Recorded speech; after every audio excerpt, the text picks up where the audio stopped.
Hello everyone and welcome back to Math Bold Master. আৰম্ভ কৰোঁ আমাৰ আজিৰ সেশনটো। তো আজিৰ সেশনটো হ'ব এটা প্ৰেক্টিছ সেশন। টপিকটোৰ নাম হৈছে Multiply Fractions and Whole Numbers with Fraction Models.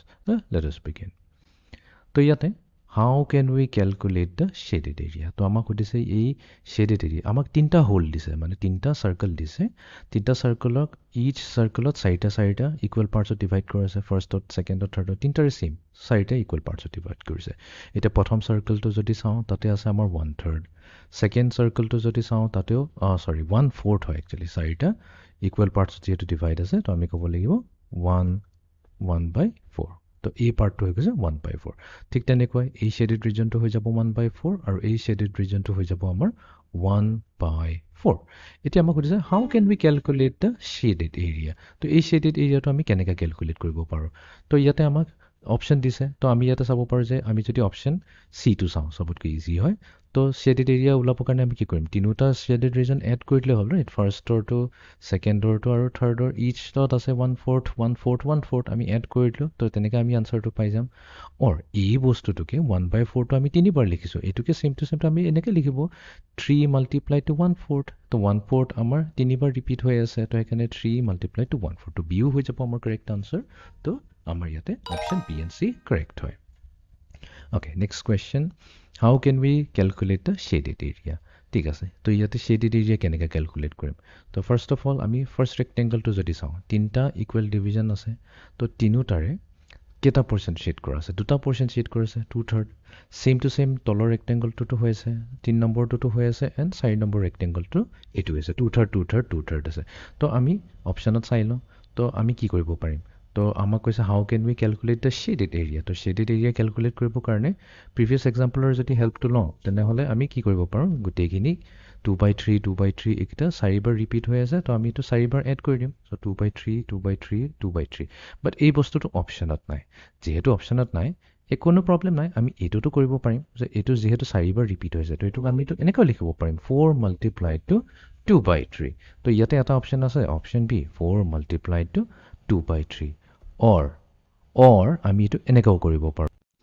each shaded region to কিমান হ'ব 1/3 এটো হৈ গল 1/3 ঠিক তেনেকৈ তলৰ ৰেক্টেংগলটোৰ কাৰণেও each shaded region 1/3 1/3 আছে 1/3 1/3 1/3 next এটো আছে 1/3 এটো আছে 1/3 তো এতিয়া 1/3 কিটা আছে সো 1/3 কাউন্ট কৰি ললে হ'ল এটা দুটা তিনটা চাৰিটা পাঁচটা ছয়টা সাতটা আঠটা 8 times আছে 8 times repeat হৈছে তো 1/3 into 8 কৰো or 8 multiplied to 1/3 কৰো আমাৰ কথাটো সেম টু সেম হয় তো তাৰমানে ইউ হৈ যাব লাগে আমাৰ কাৰেক্ট আনসাৰ ওকে তো এতিয়া আমি যাওঁ নেক্সট কোৱেশ্চনটো লৈ How can we calculate the shaded area? তো ইয়াতে আমি shaded area কেনেকৈ ক্যালকুলেট কৰিম তো প্ৰথম সাৰ্কেলটো যদি চাওঁ তো গোটেই হোলটোক আমি চাৰিটা পাৰ্টত ডিভাইড কৰিছো তো তাৰমানে ইচ পাৰ্ট হৈ গল 1/4 1/4 1/4 ঠিক তেনেকৈ ইয়াটো হৈছে 1/4 1/4 আৰু 1/4 ঠিক আছে তো কেটা 1/4 হৈছে 1 2 3 4 5 6 তো ইয়াতে যদি আমি চাওঁ অপশন এ যদি চাওঁ 1 2 3 4 5 6 ছটা 1/4 আছে ছটা এড হৈ আছে তো এটোই হৈ যাব আমাৰ কাৰেক্ট আনসাৰ ঠিক আছে তো আমি এনেকা কৰিব পাৰো or আমি যদি চাওঁ যে ইয়াতে কেটা ৰিজন আছে এই প্ৰথম সাৰ্কেলটো যদি চাওঁ তো ইয়াতে আছে তিনটা আমি সিলেক্ট কৰিছো আউট অফ 4 তো এটুক যদি চাওঁ এটুক হৈছে আমি তিনটা সিলেক্ট কৰিছো আউট অফ 4 তো আমিটো এনেকৈ ক'ব পাৰো 3/4 টোটালটো আমাক খুজিছে ৰাইট আমাক টোটালটো কি হ'ব দুইটাক সাম কৰিলে হ'ল 3/4 + 3/4 or 3/4 টো যেহেতু দুবাৰ ৰিপিট হৈছে তো এটুক আমিটো এনেকৈ লিখিব পাৰিম যে 2 multiplied to 3/4 আৰু যদি আমি চাওঁ অপশনত 2 multiplied to 3/4 আমাৰ অপশন আছে সি 2 multiplied to 3/4 বি টো হ'ব নোৱাৰে বিকজ ইয়াতে 2/3 দি আছে 2/3 মিনিং টো এটো হৈ যাব কি ইয়াতে তিনটা ডিভিজন আছে তিনটাৰ পৰা দুটা সিলেকশন তিনটা ডিভিজন তো নাই আমাৰ চাৰিটা ডিভিজন হে আছে তো বি টো হ'বই নোৱাৰে তো A and C are correct okay এতিয়া আমি যাওঁ লাষ্ট কোৱেশ্চনটো লৈ How can we calculate the shaded area? তো ইয়াতে আমি shaded area টো কেনেকৈ ক্যালকুলেট কৰিব পাৰো ঠিক আছে তো প্ৰথম ৰেক্টেংগলটো যদি চাওঁ আমি ক'ব পাৰো যে আমাৰ প্ৰথম ৰেক্টেংগলটোত চাৰিটা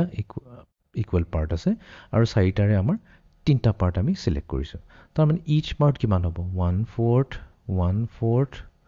1/4 1/4 4 ঠিক তেনেকৈ আমি তলৰ ৰেক্টেংগল কেইটাকো একই কথাটো ক'ব পাৰিম সো এতিয়া আমি এটা কাম কৰো আমাৰ বহুত কেইটা ওয়ে আছে 3/4 3/4 3/4 সবখিনি লিখি লওঁ এটো হৈছে আমাৰ 3/4 আৰু এটো হৈছে আমাৰ 3/4 আমি either 3/4 লিখো বা 3/4 লিখো meaning exactly same to same হয় ঠিক আছে তো এতিয়া 3/4 কেইবাৰ এড হৈ আছে মানে টোটাল কেটা আছে 1 2 3 4 5 6 তো 6 টাইমছ আছে তো আমি এটো 6 * 3/4 লিখিব পাৰো কথাটো সেম টু সেম হ'ব